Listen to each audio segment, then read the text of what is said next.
से बड़ी खबर सामने आ रही है, जहां भूमि विवाद को लेकर खूनी संघर्ष देखने को मिला। जमीन विवाद में दबंगों ने फायरिंग की, एक की मौत हो गई, वहीं 5 लोगों की हालत गंभीर बताई जा रही है। घायलों को फिलहाल गया मेदिनीनगर अस्पताल भेजा गया है। एसपी के नेतृत्व में मामले की जांच जारी है। चैनपुर प्रखंड के रामपुर की एक घटना बताई जा रही है। मारपीट की घटना में एक की मौत हुई है, जबकि 5 लोग घायल हुए हैं। युवक जसवंत चौधरी को गर्दन, पेट और पीठ में गोली लगी है। घटना की जानकारी मिलने पर अस्पताल पहुंचे विधायक आलोक चौरसिया ने घटना की जानकारी ली। एसपी कपिल चौधरी के नेतृत्व में कई थानों की पुलिस ने जांच में छापेमारी शुरू कर दी है।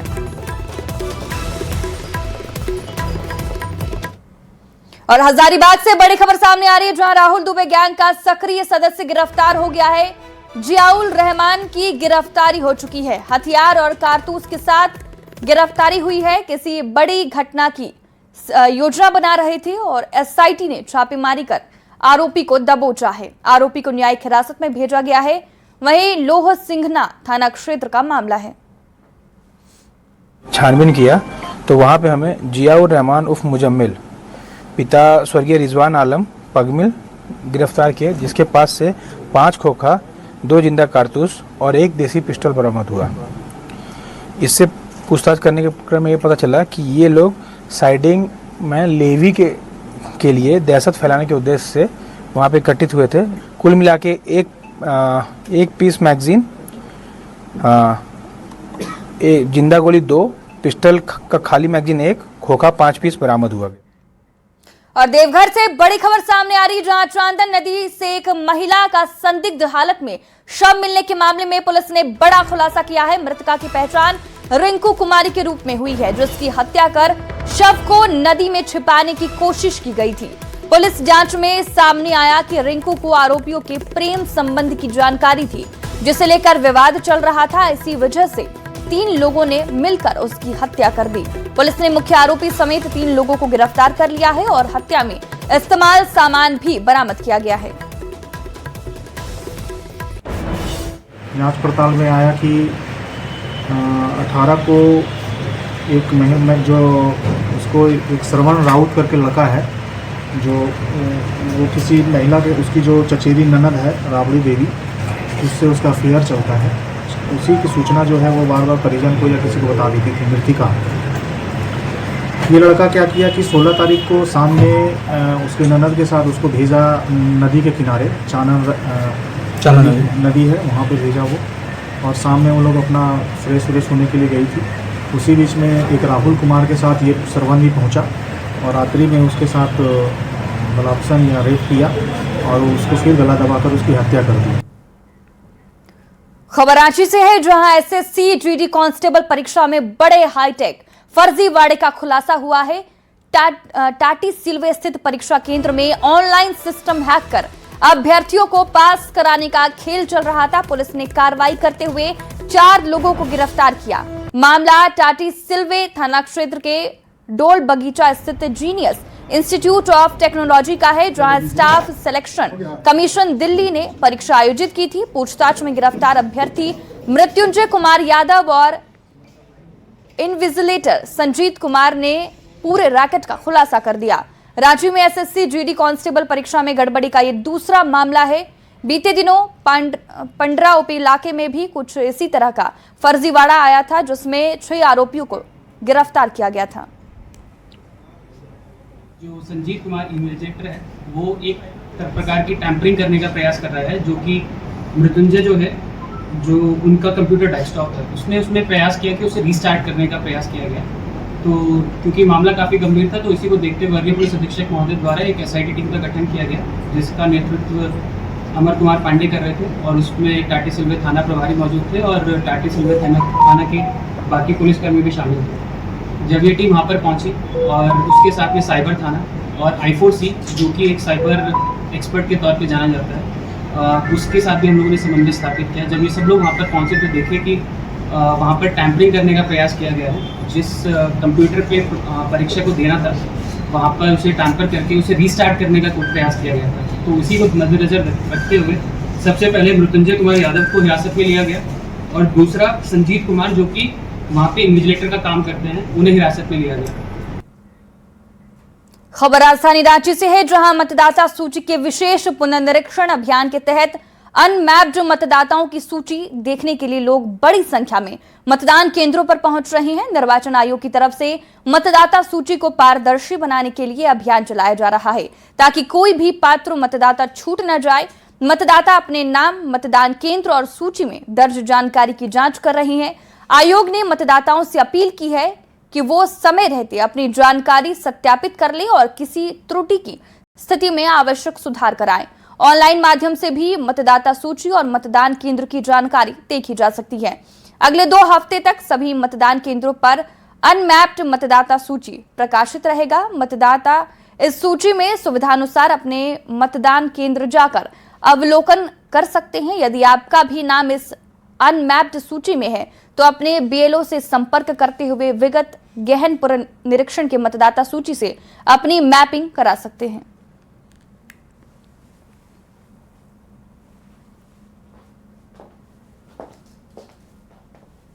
काम चल रहा है 2003 के बाद से अभी ये हो रहा है, और 2003 के सीरियल नंबर से ये सब कोरिलेट किया जा रहा है। यहाँ पे वैसे मतदाता, अनमैप्ड मतदाताओं की सूची जारी हुई है जिनकी मैपिंग नहीं हो सकी है किसी भी वजह से। उन्हें ये सुविधा दिया गया है कि बीएलओ 2 दिन बूथ पे बैठेंगे और वो लोग आके अपनी सुविधा के अनुसार आके मैपिंग करवा सकें।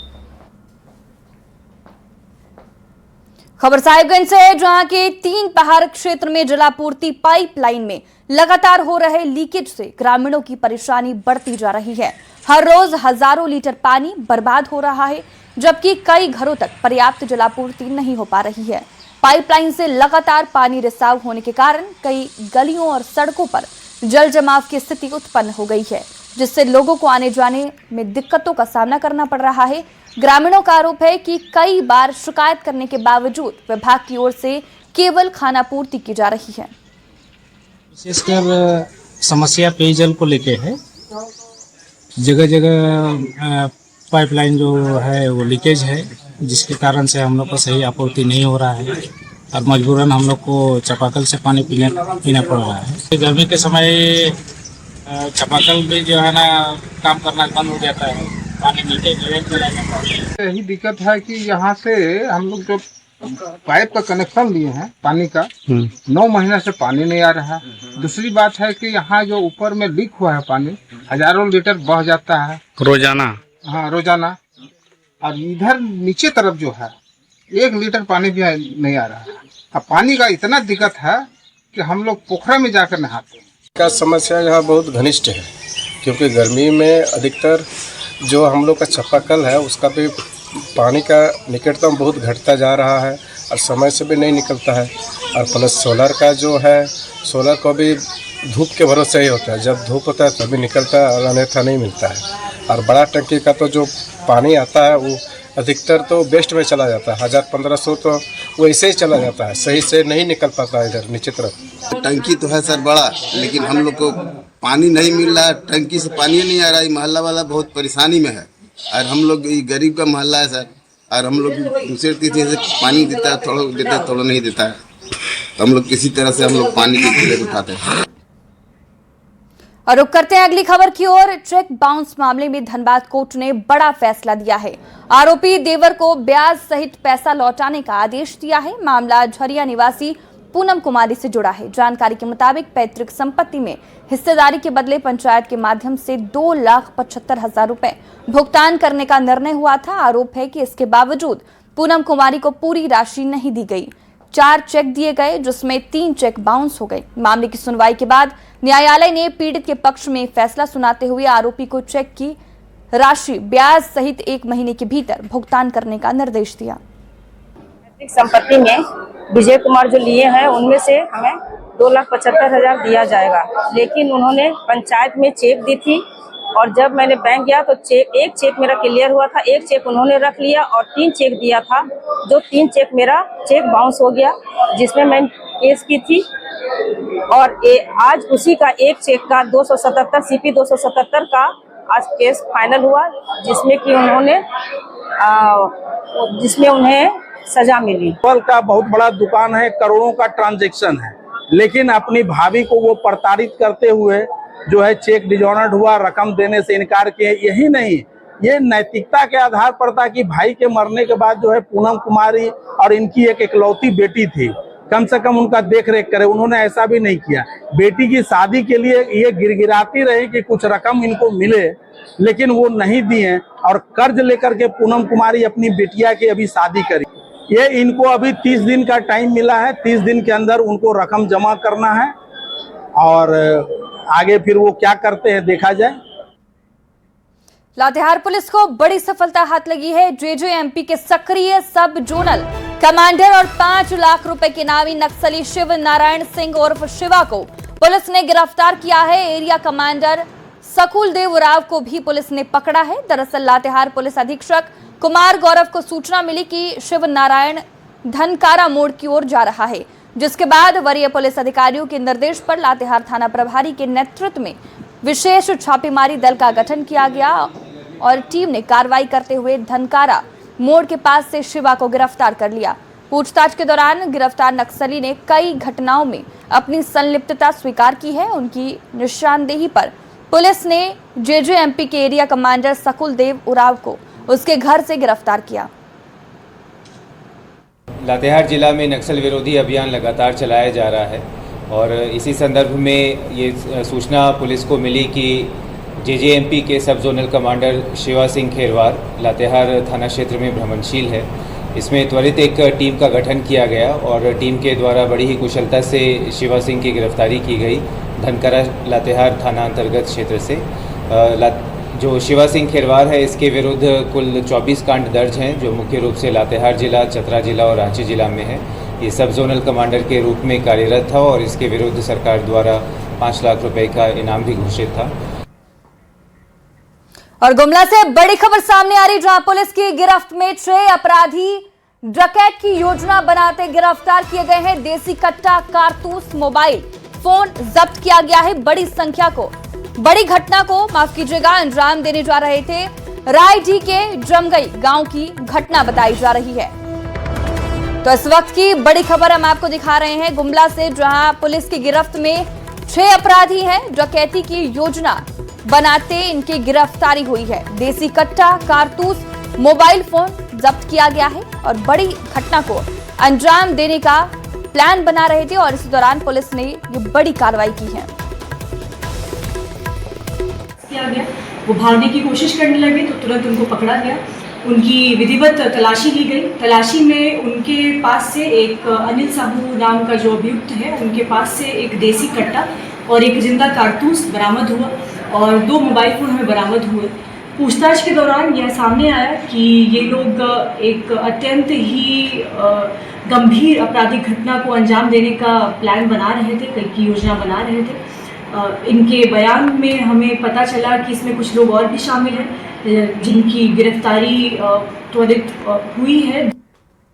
गुमला में दबंगों पर घर कब्जा करने की कोशिश और पुलिस से मिलकर बारिश में गिरे घर की मरम्मत पर रोक लगाने का आरोप लगा है। रायडी में बांसडी गांव के विनय कुमार भगत अब इंसाफ की गुहार लगा रहे हैं। पीड़ित का दावा है कि वो पिछले 60 साल से अपनी चाची और भाई के साथ घर में रह रहे हैं और जमीन का दाखिल खारिज डीसीएलआर के पास लंबित है। बारिश में गिरे घर की मरम्मत के दौरान दबंग पुनीत तिर्की ने काम रुकवा दिया और इस मामले में पुलिस ने भी उसकी मदद नहीं की। मामले में गुहार के बाद एसपी ने चैनपुर एसडीपीओ को जांच कर रिपोर्ट सौंपने और कार्रवाई का आदेश दिया है। का पुत्र है वो श्री पुनीत तिर्की, वह हमें तंग करता है और इसमें थानेदार रायडी द्वारा सहयोग किया जा रहा है, क्योंकि हम लोग का यहाँ 60 साल से कब्जा है और हम लोग शांतिपूर्वक रह रहे थे। लेकिन अभी हम लोग इस सबको घर बनाने से मना कर रहा है और घर टूटा हुआ है। अगर अभी नहीं बनाएंगे तो ये ढह जाएगा। इससे पूर्व में जो अगला घर था वो ढह चुका। खबर चतरा से है, जहां सदर थाना पुलिस को बड़ी सफलता हाथ लगी है। छापेमारी कर 2 ब्राउन शुगर तस्करों को गिरफ्तार किया गया है। आरोपियों के पास से 1.22 ग्राम ब्राउन शुगर बरामद हुआ है। पुलिस ने दोनों आरोपियों के खिलाफ एनडीपीएस एक्ट के तहत मामला दर्ज कर न्यायिक हिरासत में जेल भेज दिया है। पुलिस गिरोह के अन्य सदस्यों की भी तलाश कर रही है। 2 अभियुक्त गिरफ्तार किए गए हैं जिन्हें न्यायिक अभिरक्षा में भेजा जा रहा है। इनके नाम है मोहम्मद निसार जो कि साकिन नगवा के हैं और दूसरे हैं अमित कुमार जो कि रामटुंडा के हैं। ये दोनों मतलब यही के हैं और इनके पास से जो चीज़ बरामद की गई है इसमें 1.22 ग्राम जो है वो ब्राउन शुगर मिली है जिसका डीडी किस्ट के माध्यम से चेक भी किया गया है। उसके साथ में रियलमी का एक मोबाइल मिला है और एक सफेद रंग की मोटरसाइकिल भी बरामद हुई है। खबर चाईबासा से है जहां चक्रधरपुर क्षेत्र के सिमीदीरी चौगासाई में आंधी तूफान से कई घरों के छप्पर उड़ गए जिसकी चपेट में आने से कई लोग घायल हो गए जिसमें बच्चे भी शामिल हैं। घायलों को चक्रधरपुर अनुमंडल अस्पताल में इलाज के लिए भर्ती कराया गया।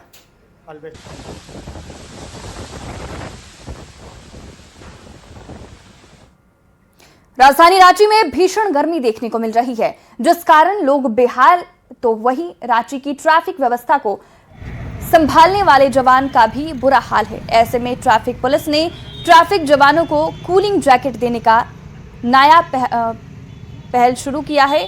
मामले में ट्रैफिक कर्मियों ने बताया कि इस जैकेट को पहनने से पसीना नहीं आता है जिस कारण वो काफी धूप में आसानी से पानी ड्यूटी को पूरा कर पा रहे हैं। मीडिया की और इंटरनेट के माध्यम से पता चला है कि अहमदाबाद पुलिस भी इसे यूज़ कर रही है और वहाँ के कुछ वीडियोस और ऑडियोज़ जो विजुअल्स हैं वो उपलब्ध हैं इंटरनेट पे, तो वहाँ से भी हम लोगों को ये आइडिया प्राप्त हुआ था और वहाँ पे भी लोगों ने काफ़ी पॉजिटिव फीडबैक दिया था जो इसे यूज़ कर रहे हैं। तो उसी आधार पे फिर हम लोग भी यहाँ इसको लेके आए हैं और हम अपने एटमॉस्फेयर और अपने सिचुएशन के हिसाब से यहाँ पे एक्सपेरिमेंट कर रहे हैं। सक्सेसफुल रहेगा तो फिर इसे हम आगे स्केल अप करेंगे। राजधानी रांची में भीषण गर्मी देखने को मिल रही है और ऐसे में ट्रैफिक ड्यूटी निभा रहे जवानों को भी खासी मशक्क़त का सामना करना पड़ रहा है। मौसम के थपेड़ों से जो ट्रैफिक कर्मी हैं वो भी बुरी तरह से प्रभावित हैं, जिसे देखते हुए एक बेहतरीन नायाब कहा जाए तो ट्रायल जो है इस वक्त रांची में किया जा रहा है। हम देख सकते हैं इस वक्त अल्बर्ट टेका चौक पर मौजूद है जहां पर ट्रैफिक कर्मियों को जैकेट्स जो हैं वो दिए गए हैं। हालांकि ये पायलट प्रोजेक्ट के तहत जो ट्रायल बेसिस पर ये दिया गया है, ये जैकेट है और इसमें फ़ैन लगे हुए हैं जो कि इसको कूल करने का काम करता है। हम आपको दिखाने की कोशिश करेंगे।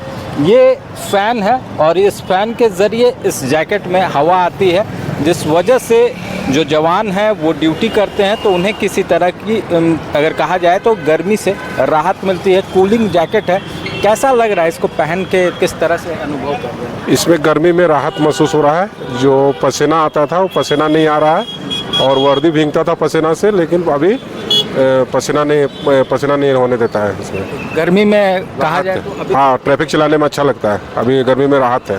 धूप में भी खड़े हो जा रहे हैं। हाँ, खड़ा हो जा रहे हैं। तो देख सकते हैं यहाँ के जवानों को भी ये जो जैकेट्स हैं वो दिए गए हैं और पूरी तरह से इस जैकेट की वजह से अगर कहा जाए तो जवानों को भी लाभ मिल रहा है। वो अपनी ड्यूटी जो है वो मुस्तैदी से कर पा रहे हैं और ख़ास तौर से अगर कहा जाए तो गर्मी का जो एहसास है वो भी थोड़ा कम होता हुआ नज़र आ रहा है। देखना होगा कि इस प्रोजेक्ट में अगर तमाम चीज़ें पास हो जाती हैं तो कब तक तमाम पुलिसकर्मियों को ये जैकेट जो है वो प्रोवाइड कराए जाते हैं। रांची से न्यूज़ 18 के लिए ओम प्रकाश। पलामू में भीषण गर्मी के बीच पेयजल संकट ने लोगों की परेशानी बढ़ा दी है। दरअसल चियांकी में 12 लोटा जलापूर्ति योजना से लोगों को पर्याप्त पानी नहीं मिल पा रहा है। मोटर जल जाने की वजह से 2 से 3 दिन पर जलापूर्ति हो रही है। यही वजह है कि इस भीषण गर्मी में लोगों को पेयजल संकट से जूझना पड़ रहा है। मेदिनी नगर चियांकी स्थित 12 लोटा जलापूर्ति योजना कहीं न कहीं इस भीषण गर्मी में प्रभावित हो रहा है। उसके एक मोटर जल जाने के कारण नियमित लोगों को पानी भी नहीं मिल रहा है। मैं इस वक्त मौजूद हूं चियांकी में। आप देख सकते हैं कि ये 12 लोटा जलापूर्ति योजना है जिसका जो लाभ है वो ग्रामीण इलाके में भी लाभुकों को मिलता है और शहर के कई वार्डों में यहाँ का पानी जाता है। लेकिन फिलहाल इस भीषण गर्मी में कहा जाए तो ये जलापूर्ति योजना भी प्रभावित है। इसके अलावे चियांकी के आसपास के कई गांव में अभी तक इस जलापूर्ति योजना का लाभ लोगों को नहीं मिल रहा है, पाइपलाइन का काम नहीं हुआ है। बोला जाता है डीएवी तरफ जाता था सर, जो है सर पाइपलाइन क्षतिग्रस्त हो गया है बलराम जी के घर तरफ। इसके बाद में सर आपका सेक्रेट हार्ट फार्म टोला जाता है, रेड़मा उत्तरी दक्षिणी। इसके बाद में जो है से 4 वार्ड शहर में जाता है और फिर जो है से पोखराहा जमुने। लेकिन अभी लोगों का आरोप है कि नियमित पानी नहीं। हाँ नियमित सर, एक दिन बाद जो है से जाता है पानी सर। इसलिए सर दिक्कत यह है कि मोटर गर्म हो जाता है, हीट हो जाता है सर। का दांत बन के रह गया है। इस जलापूर्ति योजना से इस गांव को विशेष लाभ नहीं है। जब से ही बना है तब से मेरे मोहल्ला में मुश्किल से 1 आध महीना ही पानी आया है। डीएवी के पास जो है पाइप फट गया है, तो 5 साल से ऊपर हो गया मेरा मोहल्ला में पानी घुसा ही नहीं है, और बाकी मोहल्ला में भी ये पानी जाता ही नहीं है। टांकी में जब भी ये जलापूर्ति बनाई जा रही थी तब लोगों को उम्मीद था कि स्थानीय लोगों को इसका लाभ मिलेगा, लेकिन दुर्भाग्यपूर्ण है कि चियाकी के आसपास के कई जो टोले हैं वहां पे इसका जलापूर्ति का लाभ लोगों को नहीं मिल पा रहा है। नीलकमल, न्यूज़ 18 पलामू।